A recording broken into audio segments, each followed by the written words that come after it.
balik lagi bareng saya Frankie Mori di channelnya Sasi Garage. Ya, kali ini saya mau sedikit ngebahas atau spill lah tentang motor C70 ini ya. Jadi Honda C70 ini kebetulan milik pribadi dan udah lama banget sih jadinya. Jadi motor ini dulu sempet jadi tahun berapa ya? Lama banget. Jadi awal 2016 kayaknya ya. 2016 atau 17 lah. 16 atau 17. Dan waktu itu karena belum concern di YouTube, jadi belum ada bikin video dan tetek bengek lainnya. Jadi kebetulan hari ini ada waktu senggang santai, jadi saya bikinin lah sedikit beberapa spill video tentang Honda C70 ini. Kalau Honda C70 ini dulu lagi belum marak tentang kargo. Apa sih yang menarik di motor ini dan hal-hal apa aja ya waktu itu yang jadi istimewa di motor ini. Ya, motor ini lansiran tahun 71. Jadi Honda C70 ini basicnya dari Honda C70. Jadi di sini teman-teman bisa lihat kenapa ada tulisan Passport. Jadi Honda Passport ini kebetulan saya ngadopsinya dari C70 American market. Jadi kalau di Amerika itu namanya Honda Passport atau C series Passport. Dan Honda Passport ini tidak masuk di pangsa pasar Asia dan wilayah beberapa Eropa. Jadi dia American market. Jadi makanya nanti ada beberapa detail di sini. American Honda Motorcycle Company made in Japan. Jadi motor ini dikhususkan untuk di market Amerika pada zamannya. Jadi pada era tahun 70-an itu seri ini dirilis khusus di wilayah Amerika. Jadi nanti ada apa aja detail dan beda-bedanya nanti saya kasih tahu.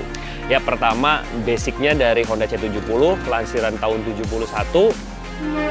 Awalnya basic ini motor ini warna merah, saya ganti warna jadi silver sesuai dengan dokumen juga saya asahin semua jadi warna silver.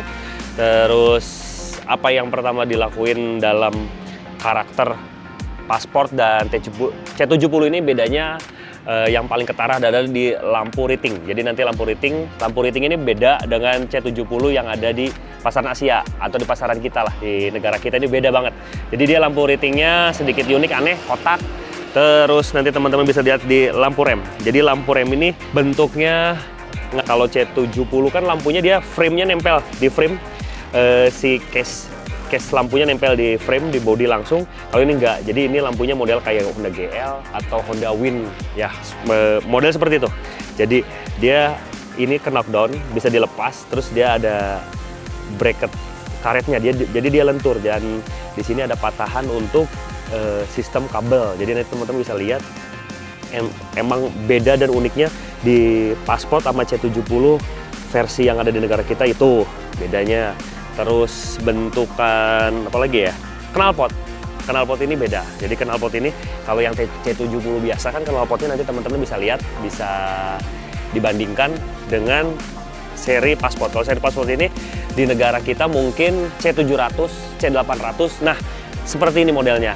Nah, di Honda Passport ini modelnya begini. Ini dekal asli Honda Passport. Terus mengalami perubahan apalagi yang menarik adalah velg. Jadi velg Comstar ini, jadi buat semua subscriber dan orang-orang yang baru tahu channel ini, saya main velg ini di tahun 2015 udah dapet velg ini dulu 10 pasang dari Jawa Timur pada waktu itu. Dan teman-teman harus tahu harganya pada zamannya berapa? 400.000 teman-teman, nos. Dan ini Comstar copotan motor Cina, Jialing. Jadi waktu itu motor ini velg ini velg yang nggak ada harganya pada zamannya, nggak ada harganya. Dan kenapa waktu itu di daerah wilayah Jawa Timur dan Jawa Tengah banyak banget, apalagi di wilayah Jawa Timur ya, jujur banyak banget saya waktu itu. Tapi ditawarin mau ngambil satu kontainer, ngewajir kata gue, satu kontainer banyak banget, bener katanya satu kontainer. Dan waktu itu beli untuk per pasang atau 2 pasang nggak boleh, jadi emang halus sistem retail. Jadi lo kalau mau ambil satu box isinya ada 10 pasang, jadi ada 20 piece waktu itu. Ya udah deh, berapa? 400.000. Tapi kalau untuk satu pasangnya itu kayaknya kenanya di 500 sekian katanya, karena anggap aja ongkos kirimnya ini dibagi-bagi karena berat banget boxnya. Jadi ini adalah informasi yang unik, dan tahu sendiri kan teman-teman, harga pelek ini sekarang udah digorengnya gila banget. Kalian bisa cek di marketplace, sampai ada yang berani ngejual 16 juta sampai 18 juta. Saya cek hari ini ya, per hari ini ada yang namanya di pedagang itu ngejualnya seperti itu. Jadi pelek ini jujur istimewanya nggak ada, uniknya mungkin unik karena dia copy paste dengan Honda CB 6,5. Jadi nanti teman-teman kalian bisa cari informasi juga bahwa Honda CB 6,5 ini mengaplikasi pelek ini di era tahun 70-an sudah. Cuman dia ringnya 1918 dan itu asli Honda motor. Jadi HM, Honda Motor Jepang. Jadi asli velgnya begini. Nah, sama pabrikan Cina, Jialing di copy paste untuk seri bebeknya. Jadi sedikit ya unik, jadinya kecil, minimalis gitu. Ya kalau kelebihannya apa sih, nggak ada ya, biasa-biasa aja. Mungkin kelebihannya cubles doang, udah itu aja. Sisanya nggak ada. Kalau dibilang pelek ini berat, nggak terlalu juga, ringan juga nggak. Jadi materialnya bagus sebenarnya. Dia ada dua material. Jadi palang bintangnya ini, si starnya ini dia pakai besi, si velg rim bulatnya ini dia pakai aluminium. Jadi dua paduan yang disatuin lah. Sama seperti produk HM-nya juga seperti itu. Jadi velg ini sekarang ngeri banget, harganya udah digoreng banget, dan untung saya masih beberapa pegang stok, dan apa ya, jadi barang langka malah. Jadi sekarang jadi banyak didewa-dewakan, dan keren banget ini pelek, jadi fantastis banget. Dan pada di tahun era itu saya ngaplikasi di motor ini kalau nggak salah 2016 ya, 16, jujur 16, dan waktu itu orang belum interest banget sama pelek ini, dan orang anggapnya apa sih, biasa aja. Dan motor ini jadinya pada tahun itu biasa aja karena orang nggak paham apa sih pasport gitu, mungkin selengah-selengahan doang. Setelah mungkin happeningnya bebek di masa pandemi atau sebelum pandemi 2019, dan sampai pandemi happening sampai detik ini, akhirnya ada yang ngeh beberapa, oh ini Honda Passport katanya, dan beberapa, oh ini velgnya begini. Nah, dan jadi di situ saya sudah apa ya, dulu saya orangnya lebih suka main duluan, ada sesuatu hal yang baru, saya jadi satu karya baru, dan kalau sudah rame udah pasti saya tinggalin. Jadi biar saya orangnya lebih suka bisa untuk teman-teman di luar itu bisa menginspirasi lah. Jadi saya lebih suka jadi orang yang bisa ngasih inspirasi, ngasih ide-ide di awal gitu. Kalau udah nanti ide jadi terima di banyak kalangan masyarakat, di situ saya sudah merasa senang bahwa oh ya, aplikasi yang saya direct ini ternyata diterima di masyarakat gitu. Jujur kalau itu satu bisnis market bisa untuk menguntungkan saya, cuman saya orangnya itu, saya tidak banyak banget orang yang lewat DM, Instagram, ke Yasasi Garage bahwa nanyain, Bang bisa nggak bikin kargonya apanya ini, dan saya waktu itu segmen saya tidak main seperti ini. Jadi segmen saya itu hanya sekedar hobi, ya itu tadi, bahwa saya bikin sesuatu yang baru, yang belum ada di negara kita, yang belum rame di kota saya di Bandung ini, bikin sesuatu yang baru yang setidaknya bisa menebar virus lah. Saya orangnya tipikal begitu, padahal peluang bisnis kata teman-teman banyak. Lu kenapa nggak bikin aja marketnya, kargo lu jualin apa gitu? Ya itu, karena Yasasi Garage marketnya bukan di main bebek. Jadi jujur, jadi saya marketnya hanya main motor custom. Jadi motor custom bener-bener custom yang bukan tipikalnya ke bebek, bukan. Jadi motor custom nanti kalian tahu sendirilah karakter Yasasi Garage main customnya seperti apa. Jadi kita main-main yang bener-bener berat, dan kita juga tidak menerima yang istilahnya mau bikin minor-minor, kita enggak. Jadi kita bener-bener di bengkel saya itu bikin yang bener-bener dari nol. Jadi tidak menerima yang kecil, karena saya lebih suka membuat karya yang benar-benar original dari awal. Oh ya, ada satu grip, ini grip bawaan nosnya Honda Passport. Jadi dia nggak nyaman, terus tapi bentuknya unik, kayak plastik keras banget, ini keras, dibuka lagi aja kayaknya susah, keras. Ini dapatnya dulu di eBay, belanja susah banget waktu itu cari-cari, tapi ya lumayan lah, walaupun setelah sampai harganya mahal karena ongkos kirim. Jujur kalau di eBay-nya mungkin kalau dirupiahkan 250-an lah, 200 ribuan. Tapi dengan ongkos kirimnya yang jauh banget dari Amerika sini, hampir 1 jutaan pas dipegang. Oh begini ya, unik juga, dan ya udah nggak apa-apa, yang penting totalitas saya untuk mentranslate lah bahwa oh ini mewakili Honda Passport gitu. Terus yang sampai detik ini saya belum dapat adalah spion. Jadi spion itu banyak kan saya cari nos itu kondisinya kurang bagus ya. Jadi kalau maksain beli juga pernah sekali, untung nggak beli. Ada temen yang beberapa kali masukin kendaraan atau part-part dari Amerika ke sini kurang memuaskan. Untungnya saya nggak beli, dan akhirnya udah ngaplikasin aja dari motor yang ada di sini. Jadi pakai spion apa nih? Nah, saya kasih tahu bocoran ini spion W175 atau KLX lah. Jadi kalian boleh cari yang bulat seperti ini.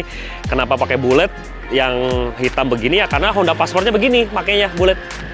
Bulatnya begini, jadi bulatnya beda sama Honda C70 ya, yang karakternya bulatnya baplang begitu. Enggak, di motor ini semuanya rata-rata saya pakai ori. Dari hand control atau saklar ini kebetulan ini ori semua, ori Jepang semua, markingnya Jepang semua, handle semua, speedometer, lampu, karena saya lebih suka aplikasi barang-barang genuine ya, ori. Dari mulai kabel rem, kabel speedo, semuanya jalan semua aktif.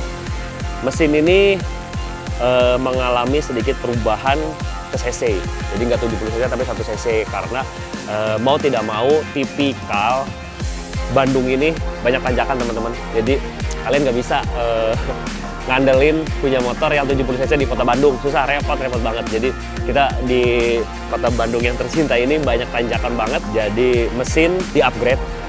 Jadi untuk lebih bukan powerful tapi lebih nyaman dikendarai, dalam artian kita ada rintangan nanjak juga bisa diatasin. Nah begitu, jadi mesin otomatis dirubah dengan karburator Keihin Jepangnya yang pakai yang gede, jadi tenaga enak, mumpuni. Semuanya sebenarnya totali semua, beberapa ring arm kayak pedal rem atau semuanya tetap masih pakai ori. Nah kickstart ini karetnya nanti teman-teman bisa lihat kenapa polos begini. Ini benar-benar copotan Honda Passport dari Amerika. Jadi ada yang lot of lah istilahnya. Jadi barang bekas itu kalau pencarian di eBay lot of C70 seri Passport itu nanti kalian beberapa nemuin reseller yang nggak banyak banget, sangat segmented banget, karena bukan motor apa-apa juga di Amerikanya motor ini. Mungkin di eranya tahun 70, 80 motor ini motor lucu, mungkin di tahun itu ya, di tahun-tahun sekarang motor ini apa kayaknya sudah tidak ada, kayaknya di sana sudah tidak ada. Jadi cari waktu itu dapat seperti itu. Terus joknya juga ini genuine teman-teman, ori, masih pakai plat, jadi asli banget. Terus barang-barang semua di dalamnya juga masih pakai bener-bener asli semua. Motor ini kenapa di repaint? Jadi kalau Honda Passport itu di Amerika warnanya ada yang biru, ada yang merah, ada yang kuning, ada yang silver. Nah, karena salah satu pembeda ini ada yang silvernya ini teman-teman. Jadi kalau C70 setahu saya, barangkali salah boleh di komen, dikoreksi. Jadi C70 seri Asia atau Jepang untuk market ke negara kita, setahu saya tidak ada warna silver dari pabrikan aslinya, setahu saya. Dan kalau di Amerika Honda Passport itu ada warna silver, dan itu rilisnya karena merah, biru, kuning, silver. Makanya saya ambil warna silvernya aja. Karena apa? Kalau warna biru C70 ada, warna kuning kalau nggak salah P-Sport ya ada ya keluar. Nah kalau warna silver setahu saya tidak ada. Jadi saya ngambil warna yang emang tidak ada diaplikasikan di seri C70 di negara kita. Jadi makanya saya ngambil warna silver sebagai base dasar mengacu kepada Honda Passportnya, begitu teman-teman. Jadi nanti, oh iya apalagi ya, aplikasi shockbreaker belakang kebetulan karena butuh kenyamanan, saya ngambil aplikasi punyanya Honda Pulsar yang 2,5, Bajaj Pulsar teman-teman, Bajaj Pulsar 2,5. Jadi sebagai estetik aja sih. Terus kalau dibilang nyaman, ya cukup lebih nyaman, dan ribonnya pasti disesuaikan kembali karena Bajaj Pulsar kan motor cc 2,5 yang besar. Dipasang waktu itu di sini rigid, dia nggak enak banget. Akhirnya saya minta bantuan ke temen untuk rubah sistem gas ribonnya, dirubah lagi, dan akhirnya berhasil. Barangkali ada banyak pertanyaan dari teman-teman, nanti tulis di kolom komentar. Dan barangkali yang baru melihat channel ini, jangan lupa di like, di subscribe, barangkali bermanfaat channel ini. Terus jangan lupa aktifin notifikasinya biar terus update dari videonya Suzuki Garage. Tulis di kolom komentar ya kalau ada tentang pertanyaan lain-lainnya. Nanti akan ada video detailnya di motor ini, dan saya akan coba untuk riding motor ini. Jadi sampai ketemu lagi di tayangan berikutnya teman-teman. Dadah, see you, bye-bye.